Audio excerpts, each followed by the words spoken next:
शरणाणां मंगलाणां योगोत्तमानं राम रेम रोम रैम रौम रह अस्या उषा त्रैलोक्यरामभूताय क्षुद्रोपद्रवशमनाय अर्हते नमः स्वाहा। ओम नमो जीर्णानां शरणानां मंगलानां योगोत्तमानं राम रेम रोम रैम रौम रह अस्या उषा त्रैलोक्यरामभूताय क्षुद्रोपद्रवशमनाय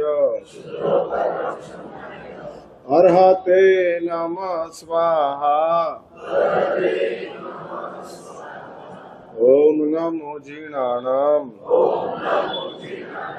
शरणानां मंगलानां योगोत्तमानं राम रेम रोम रैम रौम रह अस्या उषा त्रैलोक्यरामभूताय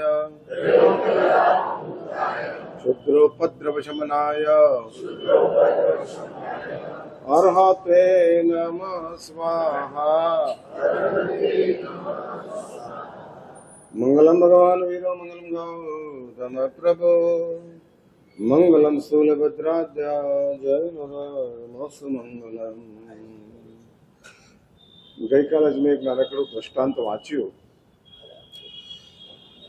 તો અમારા જ ન્યૂઝપેપરમાં ક્યાંક આવેલું હતું. એની અંદર એક ઘટના બતાડે છે અને જાપાનની આ ઘટના છે. લેખકે નોંધ્યું છે અને એમાં લેખક લખે છે કે એક ભાઈ પોતાનું મકાનનું રિનોવેશન કરતા હતા. હવે જાપાનની અંદર મકાનો લગભગ બધા લાકડાના હોય અને દિવાલો બધી જે હોય છે પૂઠાની હોય, કારણ કે ત્યાં આગળ ભૂકંપનું એપી સેન્ટર હોવાના કારણે સિમેન્ટ કોન્ક્રીટના મકાનો જાપાનમાં ઘણા બનતા નથી અને એટલા જ માટે એ મકાનનું રિનોવેશન ચાલતું હતું. દિવાલની વચ્ચે પોલાણનો ભાગ રાખે કે જેના કારણે વેક્યુમ હોવાના કારણે વાઇબ્રેશન્સ આવે તો પણ દિવાલો ટકી જાય. અને દિવાલ તોડે છે અને એની અંદર એક ગરોળી નજરી, પેટી પેક દિવાલ છે. કદાચ 4-5 વર્ષથી આ દિવાલને કોઈએ કશું કર્યું નથી, ખોલ્યું નથી. પેલો માણસ વિચાર કરે છે કે ગરોળી આવી ક્યાંથી? ચલો આવી ગઈ તો 5 વર્ષ સુધી જીવતી કેવી રીતે? આશી રીતે બની. દસવૈકાલિક સૂત્રની અંદર ભગવાન સ્વયંભૂ શ્રી મહારાજ એક પંક્તિ મૂકે છે, જીવની એક વાત મૂકે છે અને એમ કહે છે સબ્બે જીવાવે ઈચ્છંતિ જીવ્યું ન મરીજી. જગતના તમામ જીવો એક જ નારકીના જીવને બાદ કરો, બાકીના તમામ જીવો જીવવાની જ ઈચ્છા રાખે છે. દાદાની ઉંમર 95 વર્ષની હોય, 5મી વખત એટેક આવેલો હોય અને એને આપણે હોસ્પિટલાઇઝ કર્યા હોય. હા, 95 વર્ષની ઉંમર, 5મી વખત એટેક, 3 વખત બાયપાસ કરાવ્યું અને 5મી વખતના એટેકની અંદર દાદાને હોસ્પિટલાઇઝ કર્યા. અને ધારો કે સવારે હું અહીંયા જ હોઉં અને તમે મને મંગલિક સંભળાવવા માટે લઈ જાઓ. દીકરાઓ એમ કહે કે મહારાજ સાહેબ 5મી વખતનો એટેક છે, 3 વખત બાયપાસ થઈ ગયું છે, મલ્ટિપલ ડિસીઝ છે, ઓર્ગનો બધા હવે વીક થવા માંડ્યા છે, 95 વર્ષની એમની ઉંમર છે અને દાદા ભાનમાં હોય અને હું મંગલિક સંભળાવ. પછી એમ પૂછ્યું કે દાદા શું ઈચ્છા? બસ મહારાજ સાહેબ હેમ ખેમ પાછો હોસ્પિટલથી ઘરે જાઓ. હા, હોસ્પિટલમાં આવ્યો એ નહીં, પાછો ઘરે જાઓ એવો મંગલિક સંભળાવો. એટલે સબ્બે જીવાવે ઈચ્છંતી, જગતના તમામ જીવો જીવવાની જ ઈચ્છા રાખે છે. જીવ્યું ન મરિજ્યો, કિસી કો મરના નહીં. હવે તમે કલ્પના કરો કે જ્યાં મરવાની ઈચ્છા જ નથી ત્યાં સુસાઇડ થતા હોય તો એ શું બને છે? સુસાઇડ થાય છે, આપઘાત. આજે સવારે જ હું છાપામાં વાંચીને આવ્યો, સુરતની અંદર બાપ હીરાની મંદીના કારણે પોતાની દીકરીને કપડાં ન અપાવી શક્યો અને દીકરી સુસાઇડ કરી નાખ્યો. 12-14 વર્ષની ઉંમરની છોકરી, બાપ મંદીના કારણે દીકરીને કપડાં નથી અપાવી શકતા અને એના કારણે દીકરીને લાગી જાય છે ખોટું અને સુસાઇડ, આપઘાત. હવે તમે કલ્પના કરો કઈ ભૂમિકા, કેવી સ્થિતિ. હા, પણ શાસ્ત્રકારો કહે છે કે મરનારો પણ મરતી વખતે જીવવાની જ ઈચ્છા રાખે છે. ભલે સુસાઇડ કરવા માટે જાય, જો એ સુસાઇડના સ્ટેપ લીધા પછી કોઈ બચાવનારો મળી જાય તો એને આશીર્વાદ જ લાગે છે. પણ એક નારકના જીવો છે, તીર્થંકર દેવોનું કેટલું જબરજસ્ત સ્પષ્ટ દર્શન છે કે જે સ્પષ્ટ દર્શનના કારણે તીર્થંકર દેવો એવું કહે છે કે નારકના જીવો એક એવા છે કે જે લોકો હર પલ મરને की इच्छा रखते हैं, हर पल मरना है, मरना है, मरना है. क्योंकि नरक में जीवन मौत से ज्यादा भयानक है. ફરીથી આ વાક્ય રિપીટ કરું છું, નરકની અંદર જીવન મૃત્યુથી ભયાનક છે. એટલું ભયંકર જીવન છે, એટલા ભયાનક દુઃખો છે કે જેના કારણે મૃત્યુનું દુઃખ નાનું થઈ જાય, નાનું થઈ જાય. અને એવું દુઃખ નરકની અંદર છે. એટલે પેલો માણસ વિચાર કરે છે કે આ ગરોળી જીવી કેવી રીતે. હવે સાંભળજો, અને પેલા માણસે બીજું બધું કામ છોડી દે, ખુરશી નાખીને ત્યાં બેસી ગઈ. શું બને છે જોવું છે, રિસર્ચ તો કરવું છે. 4-5 વર્ષથી આ ગરોળી આ દિવાલની વચ્ચે, એરટાઈટ દિવાલ, બંને બાજુ દિવાલની વચ્ચેનું પોલાણ, અને એમાં ગરોળી આવી તો ગઈ, સમજી લઈએ, પણ જીવી કેવી રીતે ગઈ. એની અંદર થોડા કલાક પસાર થયા અને બીજી એક ગરોળી આવે છે. અને આવેલી એ ગરોળી પેલી ગરોળીની પાસે જાય છે અને મોઢામાંથી પેલી ગરોળીના મોઢામાં કંઈક ટ્રાન્સફર કરે છે. વળી પાછી આવી, વળી આપે છે, વળી પાછી આવી, વળી આપે છે.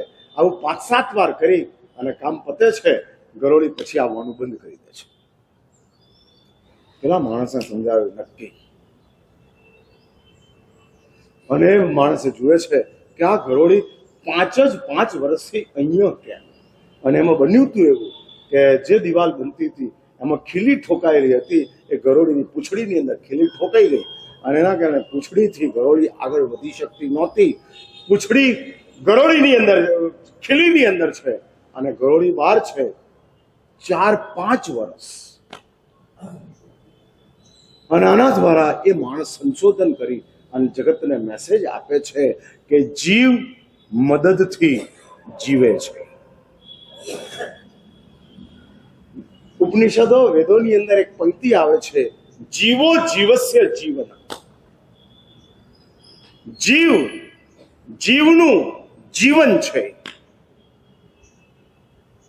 આપણે ત્યાં ભગવાન ઉમાસ્વાતીજી મહારાજે તત્વાર્થ સૂત્રની અંદર બીજું એક સૂત્ર આપ્યું છે, પરસ્પર ઉપગ્રહ જીવાન. ઉપનિષદકારોની વાત એવી છે કે એક જીવ બીજા જીવનું જીવન છે. એટલે કે એક જીવ બીજા જીવનું બલિદાન લઈ અને જીવે છે. જેમ આપણે લોકો પૃથ્વી, પાણી, અગ્નિ, વાયુ, વનસ્પતિના જીવો એનું બલિદાન લઈને જીવીએ છીએ. ભાઈ આ 5 સ્થાવર જે આપણે ત્યાં બતાડ્યા છે, તમને ખબર છે ને કે જીવો બે પ્રકારના હોય છે, રસ અને સ્થાવર. જાણો છો ને? આમ નિત્ય પ્રવચનની અંદર તમે આવનારા છો. હા, એટલે આ એક રજિસ્ટર્ડ ક્રાઉડ કહેવાય. હા, શોર્ટ નોટિસની અંદર કે લોંગ નોટિસની અંદર 12 મહિના પ્રવચન ચાલતા હોય તો 12 મહિના તમારી હાજરી રહે એવા તમે પ્રવચન શ્રવણના રસિક લોકો છો. અને તમારા મગજની અંદર એક વાત સ્પષ્ટ થઈ છે કે આવું કંઈક સાંભળીએ તો બદલાવાનું મન થાય. અને વાત સાચી છે. હા, એમાં કાંઈ ખોટું નથી. કરેલો ધર્મ ક્યારેય નકામો જતો નથી, લખી નાખો.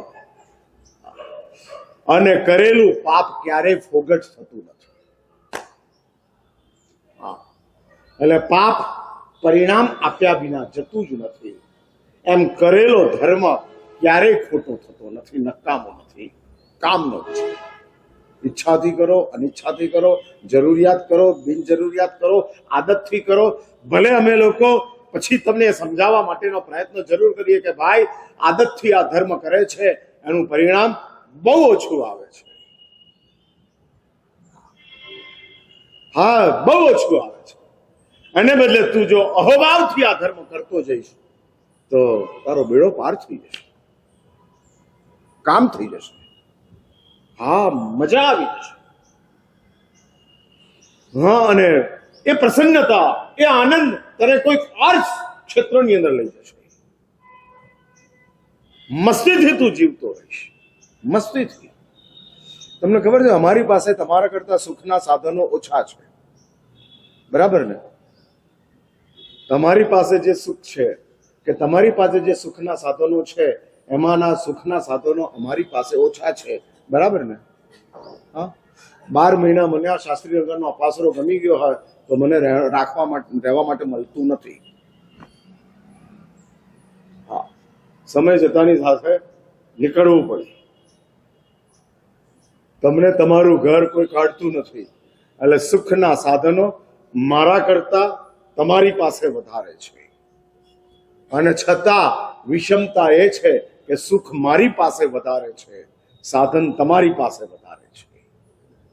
હા, એટલે એવું છે ને કે સુખના એડ્રેસ તમારી પાસે છે પણ સુખની પોસ્ટ કેરવલને છે. સાંભળી મારી વાત? તમારી પાસે સુખના એડ્રેસો ખૂબ છે અને સુખની પોસ્ટ કેરવલને છે. અને મારે ત્યાં સુખનું એડ્રેસ છે જ નહીં, અથવા તો એક જ છે અને એ સુખના એડ્રેસની ઉપર પોસ્ટ બરાબર આવીને ઊભી રહી જાય છે. સ્ટેમ્પ ઓછી ચોંટાડો છો કે પોસ્ટમેનને ટીપ ઓછી આપો છો એ ખબર નથી, પણ સુખની પોસ્ટ તમારે ત્યાં કેરવલને છે, મિસ છે. અને દુઃખના તાર વારંવાર આવ્યા કરે છે. હા, એટલે ટેલિગ્રામ ક્યારેય ગેરવલ્લે જતો નથી અને પોસ્ટ ઠેકાણે પહોંચતી નથી. સમજાય? જૂના જમાનામાં ટેલિગ્રામ આવતા હતા, હવે ટેલિગ્રામ બધી વોટ્સઅપ આવી ગયા. પણ એક સમય હતો કે જ્યારે ટેલિગ્રામ આવતા હતા અને ટેલિગ્રામ ટ્રુ એડ્રેસ ઉપર જ પહોંચે.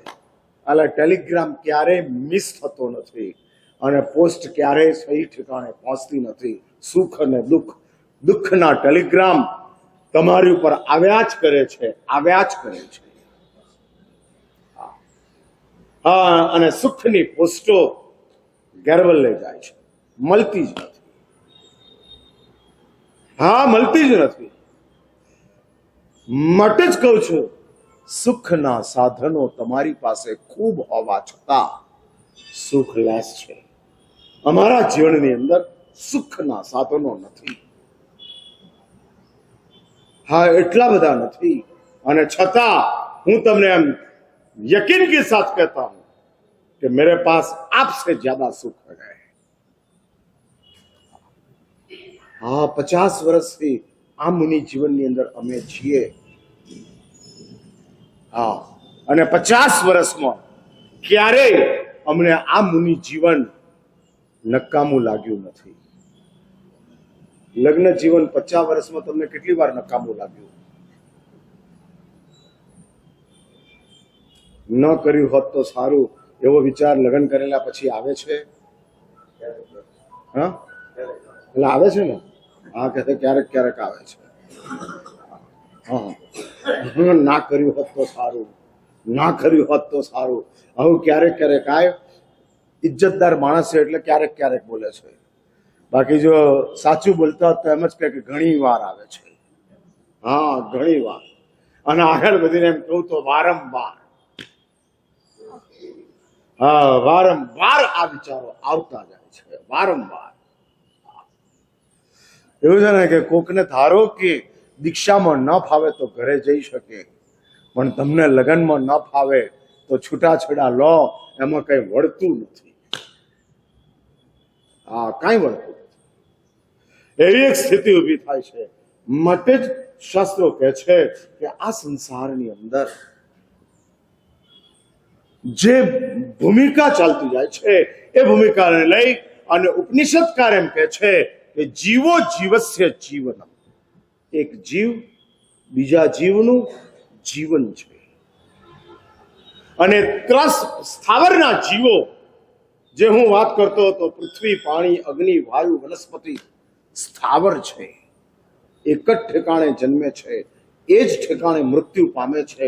એ લોકો સુખ કે દુઃખની અંદર હલનચલન કરી શકતા નથી.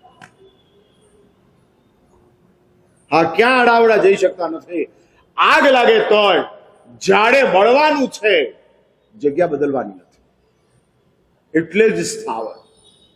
સુખની જગ્યાએ જઈ નથી શકતા, દુઃખની જગ્યા છોડી નથી શકતા, એનું નામ સ્થાવર. અને ત્રસ તે છે કે સુખ દુઃખના અવસરની અંદર જગ્યા બદલી શકે છે. એટલે ઝાડે તો બળવાનું જ છે, પણ ઝાડની ઉપર કોઈ માળા છે અને પંખીઓ બેઠેલા છે, અને સમજો કે આગ લાગી તો પંખીઓ ઉડીને જઈ શકે છે. ત્રસ છે, જઈ શકે છે, છોડી શકે છે. ભૂકંપ આવે ને ત્યારે ઉંદરોને પહેલા ખબર પડે છે, પછી આપણને ખબર પડે છે. કેમ? તો કે ઉંદરોના ઘર જમીનમાં હોય છે, બિલ અંદર હોય છે, ઉંદરોના દર, અને એ લોકોને વાઇબ્રેટ થતી ધરતી, એના સ્પંદનો વહેલા ખબર પડી જાય છે. એટલે ભૂકંપ આવતા પહેલા હવે આ બધા એના સાધનો આવ્યા, અને સાધનો દ્વારા કહે છે કે રિસર્ચ સેન્ટર, એપી સેન્ટર, એ એપી સેન્ટર અહીંયા આગળ છે, એવી વાત બતાડે છે. જૂના જમાનાની અંદર ઉંદરો એક સાથે દોડતા હોય, ભાગતા હોય, એટલે આપણા વડવાઓ એમ કહી દે કે ભૂકંપ આવવાનો લાગે છે, ઘર છોડો. હા, ઉંદરો ત્યારે જ પોતાના ઘર છોડતા હોય કે જ્યારે ધરતીની અંદર એવા વાઇબ્રેશન્સ આવતા હોય. એટલે ત્રસ જીવો સુખ અને દુઃખના સમયની અંદર પોતાની જાતને બચાવવા માટે સ્થળાંતર કરી શકે તે ત્રસ છે, સ્થળાંતર ન જ કરી શકે તે સ્થાવર છે. અને આપણે આ સંસારની અંદર જે જીવી રહ્યા છીએ, 5 મિનિટ માટે એવી કલ્પના કરો કે પાણી ન હોય તો શું થાય? દૂધથી જીવાય? ઘીથી જીવાય? એક 5 મિનિટ માટે એવી કલ્પના કરો, પાણી જ ન હોય. આ ધરતી ઉપર એવા કેટલાક દેશો છે કે જે દેશોની અંદર છેલ્લા 9 વર્ષથી દુકાળ ચાલે છે, પાણી જ નથી. તમે કલ્પના કરો. એટલે આપણી ઉપર જીવોનો, આ જીવોના બલિદાન દ્વારા આપણું જીવન ચાલે છે. હવે હું જૈન દર્શનની વાત બતાડું છું. લોકોત્તર શાસનની દ્રષ્ટિ કેટલી બધી મહત્વપૂર્ણ હોય છે અને કેટલી બધી અદ્ભુત હોય છે. આ પ્રભુના ધર્મની વાતો અને આ પ્રભુના વિચારો કેટલા બધા જબરજસ્ત છે. ભગવાન ઉમાસ્વાતીજી મહારાજ એવું ન કીધું કે એક જીવ બીજા જીવનું જીવન છે. ભગવાન ઉમાસ્વાતીજી મહારાજ કહે છે એક જીવ બીજા જીવની ઉપર ઉપકાર કરે છે, ઉપગ્રહ, ઉપકાર કરે છે. ઉપકાર, હા, ઉપકાર એહસાનમંદ છે.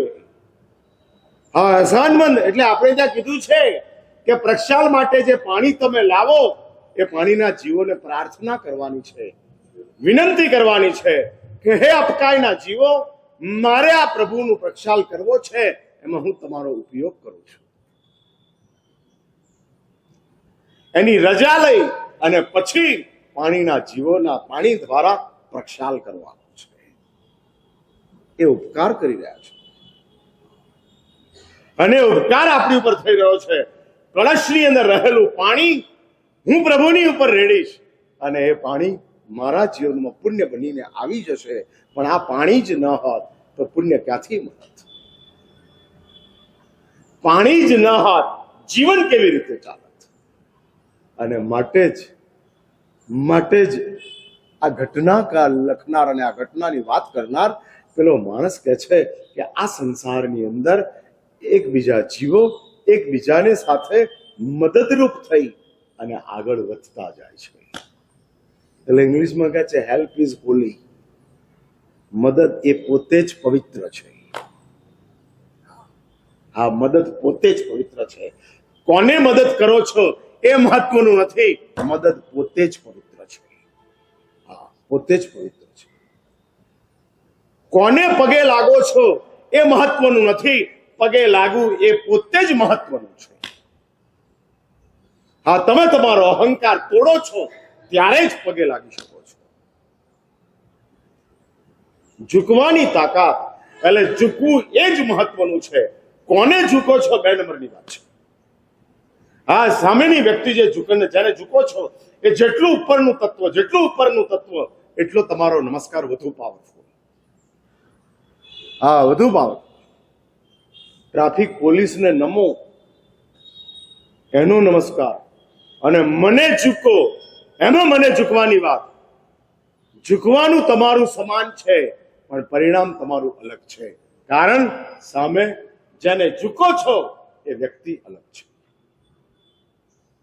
હા, એ સામર્થ્ય છે. માટે જ કહે છે મદદ પોતે જ પવિત્ર છે, પોતે જ ઉત્તમ ચીજ છે. હા, કોઈને પણ મદદરૂપ થવું એ શ્રેષ્ઠ ભૂમિકા છે. ચલો આપણે મદદની વાત છોડી દઈએ. કોઈને આડા ન ઉતરવું એટલું તો નક્કી કરો. હા, અવકાશ ના આપવો સમજી લીધું. ચલો, અંતરાય ન કરો. આડા નથી ઉતરવું. કોકને નુકસાન થાય એવું નથી કરવું. અને આ લાગણીની ભૂમિકા કે જે લાગણીની ભૂમિકા ઉપર સમગ્ર જીવ સૃષ્ટિ ચાલી રહી છે. આ સમગ્ર જીવ સૃષ્ટિ ચાલી રહી છે. ગોઠવાતું જાય છે. એક 5 મિનિટ માટે એવી કલ્પના કરો કે આપણને કોઈની મદદ ન મળે તો આપણે કેટલા દિવસ જીવી શકીએ?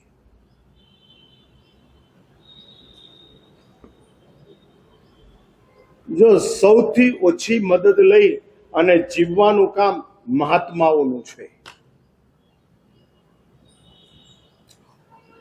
મહાત્માઓ જલ્દી લોકોની મદદ પોતાની જે છે. अपना हाथ जगन्नाथ, मैं अपना ही काम करूंगा, किसी की मदद मुझे नहीं चाहिए.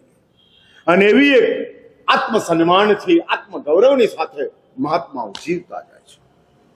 પણ એ મહાત્માઓને પણ મદદ તો લેવી જ પડે છે. ભલે ઓછી પણ લેવી તો પડે જ છે. એટલે સૌથી ઓછી મદદ મહાત્માઓ લે છે અને સૌથી વધુ મદદ પુણ્યાત્માઓ લે છે. જેનું પુણ્ય વધારે એને સૌથી વધુ મદદ મળતી જાય. હા, સૌથી વધારે. હા, અને સૌથી વધુ મદદ મળવાના કારણે એટલે એક વાત સમજી રાખજો, પુણ્યના ઉદયની અંદર સ્વતંત્રતાથી જીવવાની તાકાત ઘટતી જાય છે, તૂટતી જાય છે. અને એ ભૂમિકાને લઈ અને માટે જ શાસ્ત્રો કહે છે કે જે મદદ મળતી જાય છે અને મદદ દ્વારા આપણા કામ થતા જાય છે. મેં એ વાત કરી કે સમજી લો કે આ સંસારની અંદર 24 કલાક કોકની મદદ વિના આપણે જીવી શકીએ એવું ખરું?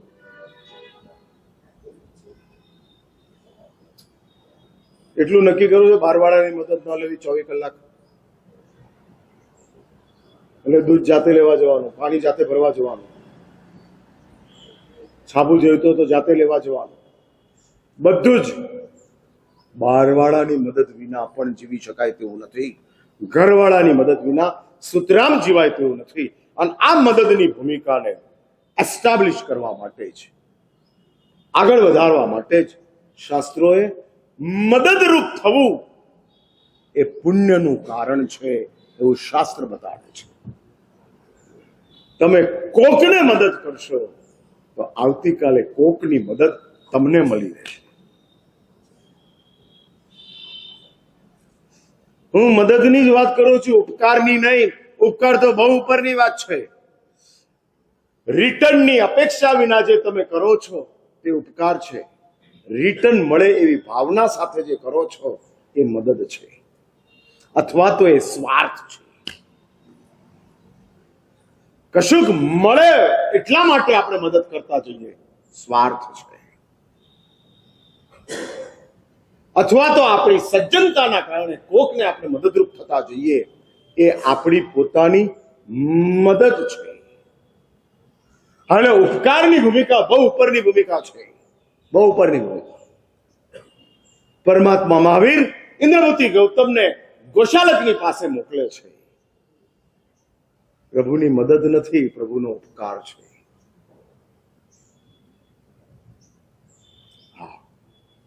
ગોશાલક પરમાત્માની ઉપર, પ્રભુની ઉંમર જયારે 56 વર્ષની હતી ત્યારે ગોશાલકે પરમાત્માની ઉપર તેજો લેસ્યા છોડી છે. કઈ માનસિકતા હશે, તમે વિચાર કરો, કલ્પના કરો. ભગવાનને સાક્ષાત બાળી નાખવાનો ભાવ જાગે.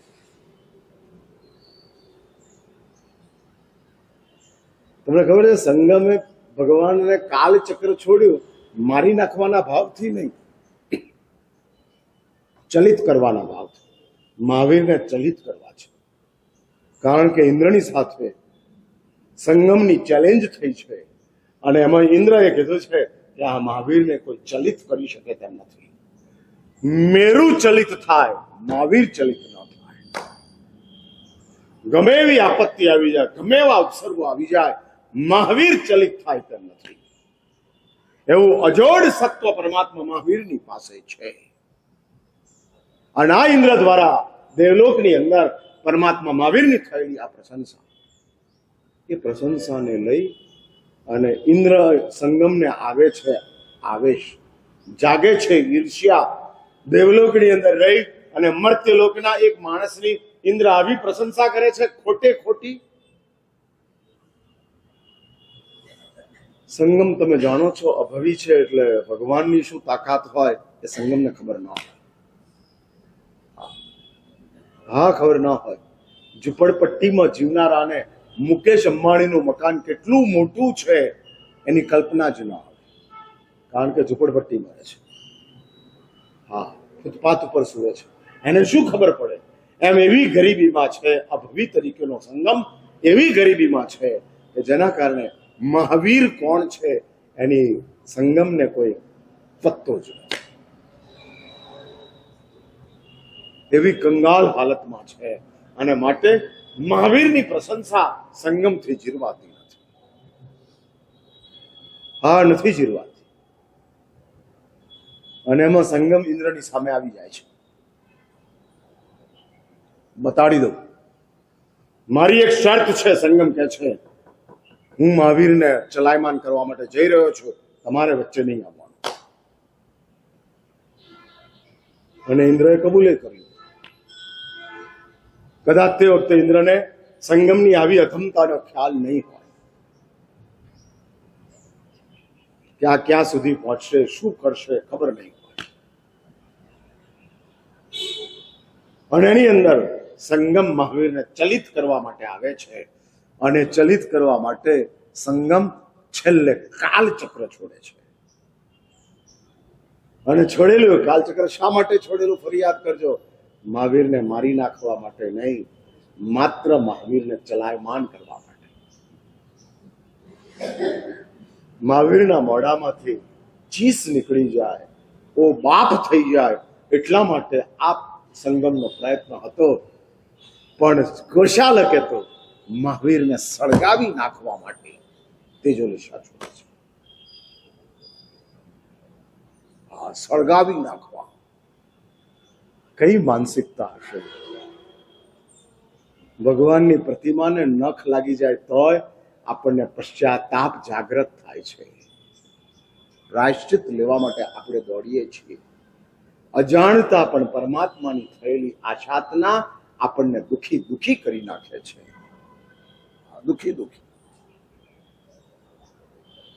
જાણીને ન કીધેલી ભગવાનની વાતો આપણા જીવનમાં હોય તો આપણને અંદર ખાને મજા નથી આવતી. સંતપ્ત રહીએ છીએ, સંતપ્ત રહીએ છીએ. આવું કેમ થયું, આવું કેમ થયું, આવું કેમ થયું? એ સતત અંદરથી દુઃખ દુઃખ થયા કરે છે. એ પરમાત્માને ગોશાલક સળગાવી નાખવા માંગે છે. તમે કલ્પના કરો એનું મન કયા આવેશમાં હશે, કયા ઘોર ઘોર કશાયોની અંદર હશે કે જેની અંદર ગોશાલક મહાવીરને સળગાવી નાખવા જાય છે. અને સળગાવી નાખવાનો વિચાર નથી, આચાર છે. છોડી દીધી તેજોલિશા. ભગવતી સૂત્રમાં કહે છે કે આ તેજોલિશાની તાકાત 18 દેશોને સળગાવી નાખવાની કહે છે. હા, ગુજરાત જેવા 18 રાજ્યો એને સળગાવી નાખવાની તાકાત એક વખતની તેજોલિશાના પ્રયોગમાં હોય છે. એક વખતની તેજોલિશાના પ્રયોગ. આટલી ભયાનક આગ ભગવાન મહાવીરની ઉપર ગોશાલકે છોડી છે. અને એ ગોશાલકને મહાવીર બચાવવા માટે ગૌતમને મોકલે છે. મદદ. હા, આ મદદની ભૂમિકા છે. અને એક વાત લખી રાખજો, માનવ જગત મદદથી જ ચાલે છે.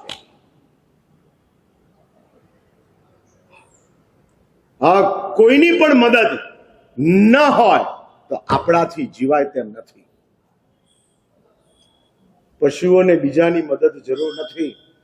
ધરતી ઉપરથી માણસ નામશેષ થઈ જાય ને તો સિંહને કોઈ નુકસાન નથી, પણ સિંહ નામશેષ થઈ જાય તો માણસને જરૂર નુકસાન છે.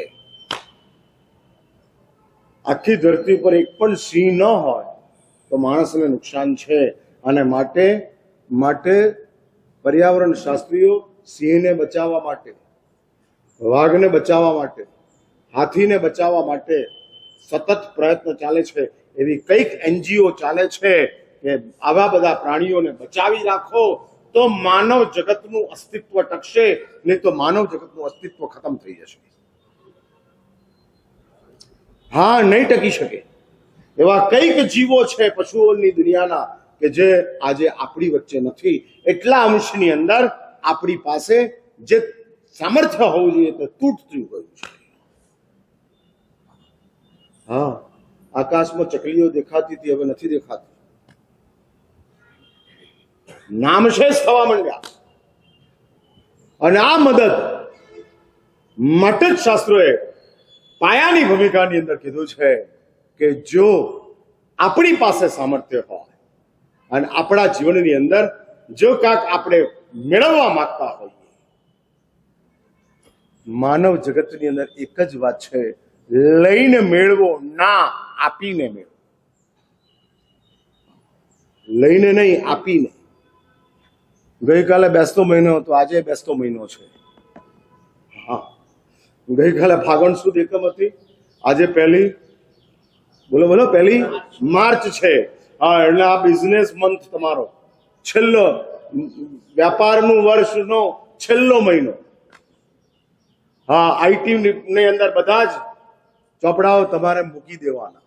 31 માર્ચે એવરીથિંગ ઇઝ ઓકે, એસેસમેન્ટ થઈ જવાનું.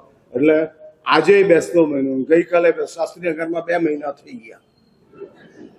હા, એટલે ગઈકાલે માંગલિક સંભળાવ્યો, આજે માંગલિકની મહત્તા સમજાવું છું કે ભાઈ જો તમારી પાસે કોઈ સામર્થ્ય હોય અને કોકને મદદ કરી શકતા હો, વાપરો છો તે એક્સપેન્સ છે, આપો છો તે इन्वेस्टमेंट છે।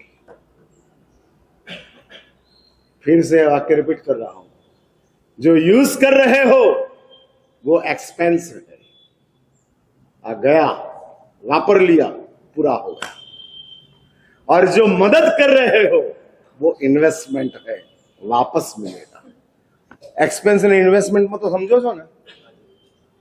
हाँ, खा गया सो खो गया, एक्सपेंस दिया है वो डबल होके आएगा, वो इन्वेस्ट। हाँ, गમે એટલું શેર બજાર તૂટે આપણે સ્ક્રીપો રાખી મૂકીએ છીએ, કારણ કે આપણને પૂરો વિશ્વાસ છે કે વળી પાછો હા ભલે ગઈકાલે 1400 પોઈન્ટ તૂટ્યું તો હા તૂટી ગયું, 700 પોઈન્ટ નિફ્ટી ગયું, એ વળી પાછું ઉપર આવશે। એટલે અત્યારે ખરીદવાનો ટાઈમ છે, વેચવાનો ટાઈમ નથી। શાંતિથી બેઠા છો, આને દો, દેખતે જાएंगे, સમજતે જાएंगे। એટલે હું એ કહેવા માંગુ છું કે જો આપણી પાસે ઇન્વેસ્ટ કરવાની તક હોય, ધર્મ એ ઉપકારની જગ્યા છે, ભંડારમાં આનંદ માટે નાખવાનું છે, મેળવવા માટે નથી નાખવાનું। મા બાપની સેવા આનંદ માટે કરવાની છે, મા બાપ કંઈક આપે એટલા માટે નથી કરવાની। એટલે માનવ જગતની અંદર જે તમારા સ્વજનો છે એની પાસેથી કંઈક મળે એટલા માટે તમે આપો એ નહીં, ત્યાં તો મમતા છે માટે આપવાનું છે। જ્યાં મમતા નથી ત્યાં તમે આપો છો, એ મદદ છે। હા, એ મદદ છે।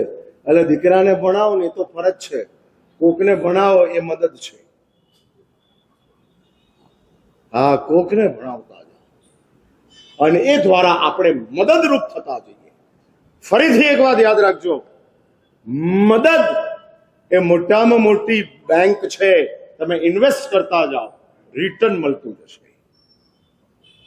હા, જે આપો છો એ મળ્યા જ કરશે, મળ્યા જ કરશે।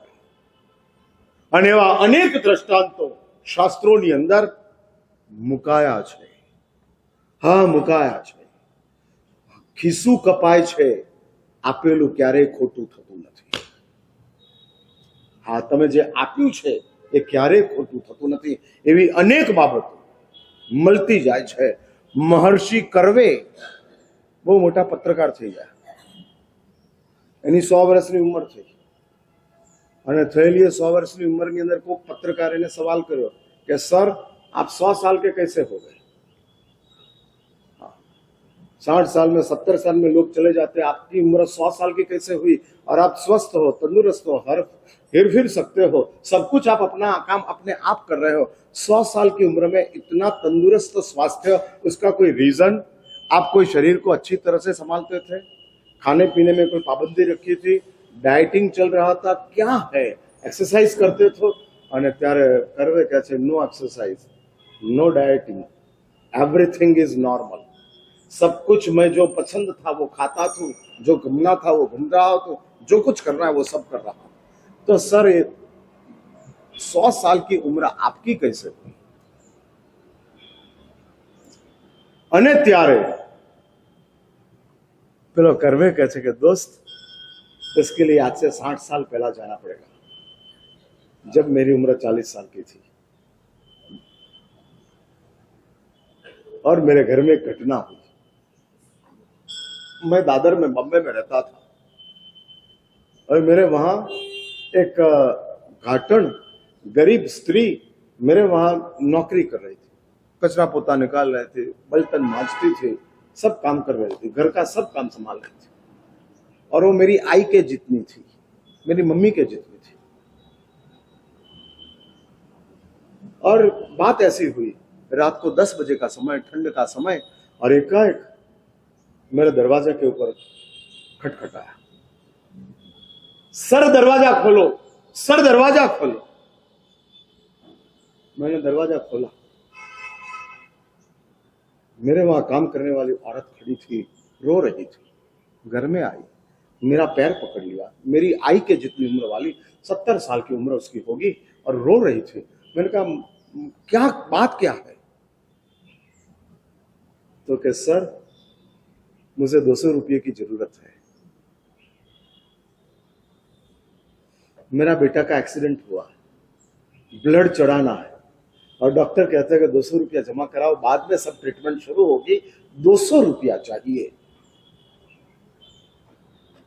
40 साल से मैं आपके वहां काम कर रही हूं, आपके पिताजी के पास गई और उसने मुझे सिर्फ 8 रुपया दिया है। उस समय का 8 रुपया बहुत बड़ा था। उसने कहा और घरों में तू काम कर रही है, और घरों में जा और उधर से पैसा ले ले और 200 इकट्ठा कर ले।